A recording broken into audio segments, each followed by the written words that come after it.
A day in my life as a working woman, a mother, and a housewife. It's Sunday night, and after coming back from my mother's home, my room looked like this. I really can't understand कि जो मर्द हजरात होते हैं, जो हमारे शौहर होते हैं या हमारे भैया जो होते हैं, ये अपने अपने काम क्यों नहीं कर पाते.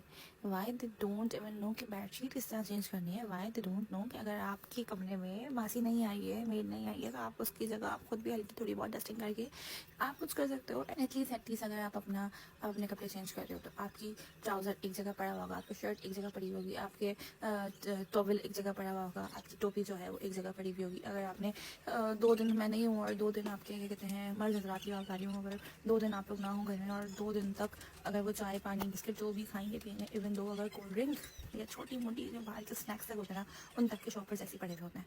Well, today was very tough for me क्योंकि आज संडे था और सैटरडे को भी हमारी मेड ने ऑफ किया था. और क्योंकि आज संडे था तो आज का भी कोई सीन नहीं था सफाई का.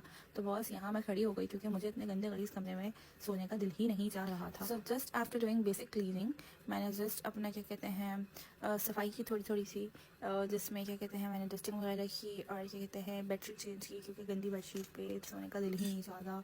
Then I just started making my daughter's food. इसका खाना जो बनाया और फिर जो किचन में वी आई हुई किस्म की गंदगी थी उसको सफाई करने की जिम्मेदारी भी जाहिर सी बात है क्योंकि हम मैरिड हैं. और जब मासियाँ नहीं आती हैं, जब मेड ऑफ होती है तो फिर हमें ही सब कुछ करना पड़ता है. कभी कभार हम सोचते हैं why we are getting too much lazy nowadays. क्योंकि सच्ची बात बताऊँ, when I was a kid, when I was too young, ये कह सकते हैं when I was a girl, क्योंकि अब तो मैं गर्ल रही नहीं हूँ, तो मैं बिल्कुल बड़ी आंटी हो गई हूँ. क्योंकि जाहिर सी बात है क्योंकि जब इंसान शादी हो जाती है, बच्चे हो जाते हैं, तो इंसान में वो लड़कियों वाली बात ही नहीं रहती है जो वो पहले होती है.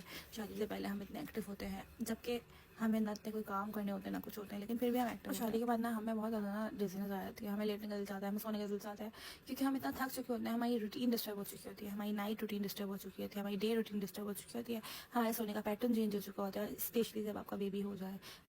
लेकिन मैं ये समझती हूँ कि अगर आपका हस्बैंड सपोर्टिव है, वो आपका हर हाल में आपका साथ देता है, आपकी केयर करता है, तो शायद आपका ये जितने भी ट्रॉमेटाइज वक्त होता है ये सब बहुत इजीली गुजर जाता है. और मुझे समझ में नहीं आता कि हस्बैंड्स इन मौक़ों पे आपका साथ क्यों नहीं देते हैं. क्योंकि देखिए, मैं समझती हूँ कि ये गलती आदमियों की भी नहीं होती है, ये गलती होती है पेरेंट्स की, ये गलती होती है माँओं की कि वो क्यों शुरू से अपने बच्चों को किसी भी काम करने की आदत क्यों नहीं डालते. क्यों उनको ये बड़ा अजीब लगता है कि उनका बेटा उठ के ग्लास धो के पानी खुद पी रहा है. क्यों उन्हें अजीब लगता है कि अगर उनके बेटे ने एक दिन चाय बना के पी ली तो बोलते हैं हाँ क्या हमारा बेटा चाय बना के पिएगा. नो नो नो नो, ऐसा ना करें. खुदा अपने बच्चों की तरबियत बहुत अच्छे से करें, उनको खुद मुख्तार बनाएं. उनको जब भी उन पर कोई भी जिम्मेदारी आए, कुछ भी हो, तो अपना खाना बना के खुद खा सकें, अपने बर्तन खुद वॉश कर सकें, अपने कपड़े खुद वॉश करें. अनफॉर्चुनेटली ऐसा कहीं भी कुछ होता ही नहीं.